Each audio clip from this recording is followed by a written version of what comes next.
In 2003, at the age of 82, Prince Philip began a project inside a car factory that almost no one outside a small circle knew was happening.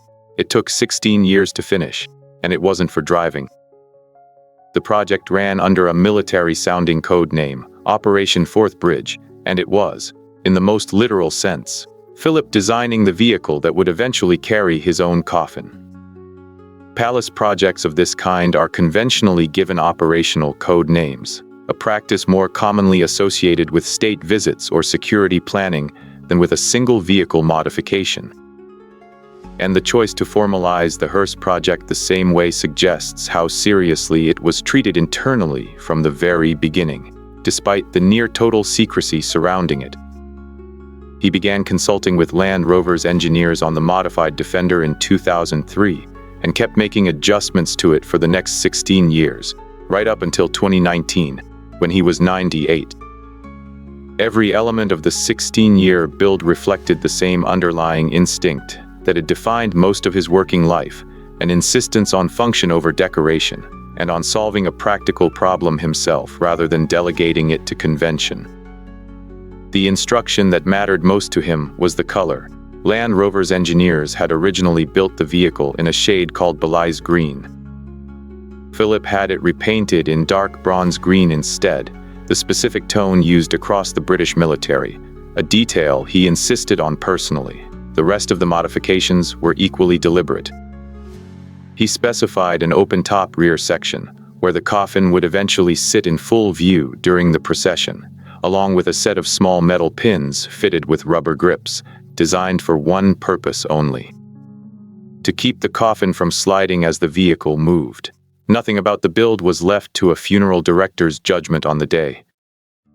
Every physical detail of how his own body would travel to its final service had already been decided by the man being carried, years in advance. He wasn't approaching the project as a piece of ceremony.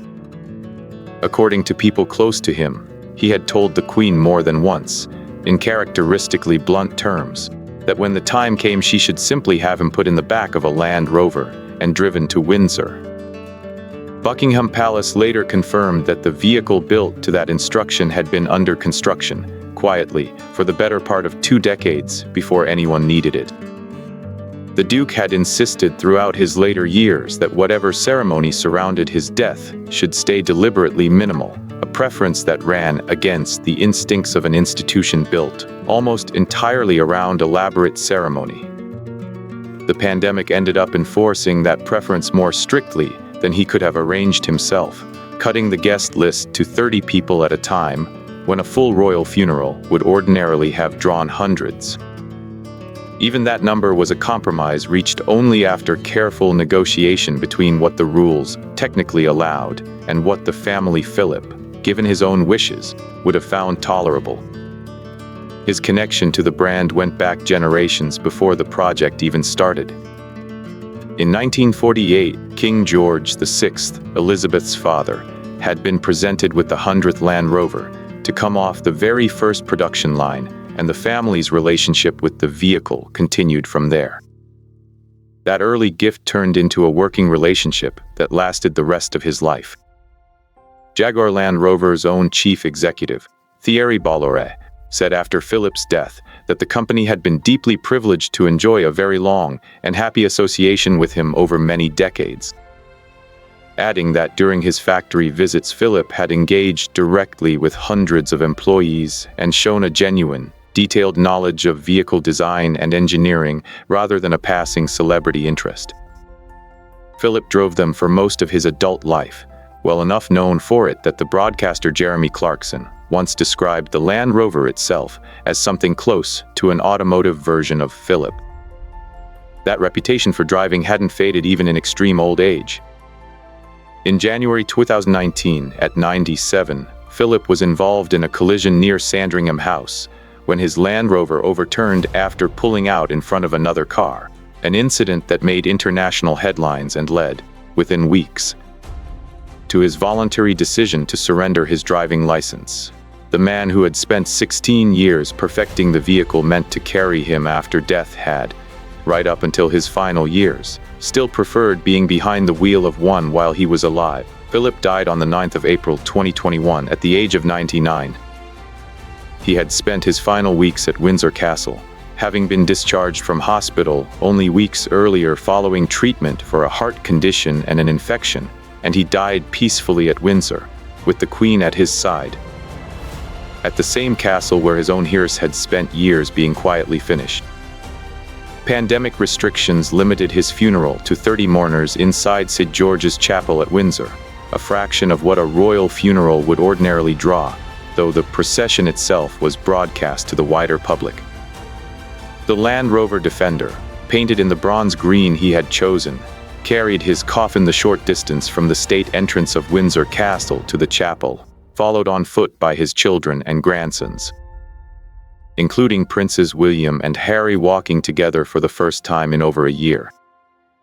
As the vehicle reached the chapel steps, a Royal Navy piping party sounded the traditional call known as the Still, followed by the Carry On, as a bearer party of Royal Marines lifted the coffin. Ceremonial details drawn directly from Philip's own decades of service, having joined the Royal Navy before the Second World War and given up an active naval career only after his wife became Queen. The vehicle wasn't the only detail of the day that carried his direct signature. Music, too, had been chosen according to his own wishes rather than left to convention. A small departure the palace confirmed publicly, part of a funeral built from the ground up around instructions he had given while he was still alive to give them. Philip's favorite driving carriage, a dark green aluminium and steel design he had helped specify himself, stood in the quadrangle as the procession passed, accompanied by two of his black fell ponies, Balmoral Nevis and Notlow Storm. He had taken up competitive carriage driving at 50 and kept competing into his 80s, long after most people would have set the sport aside. He had begun designing his own driving carriages as far back as the 1970s, refining the sports equipment with the same hands-on attention he brought to the Land Rover decades later, and the carriage present at his funeral was his most recent design. Built to his specifications and put into regular use once he turned 91. His son, then Prince Charles, was seen wiping away tears during the service, and Queen Elizabeth sat alone in the chapel pew, a single, distanced figure required by pandemic rules that made no exception for a widow burying her husband of 73 years. It became one of the most widely shared images of the entire funeral, precisely because it needed no further explanation. The Land Rover itself, once the funeral ended, returned to storage, its 16 years of quiet engineering finished in the space of an 8-minute drive across the castle grounds. 16 years of planning had produced roughly 500 seconds of use.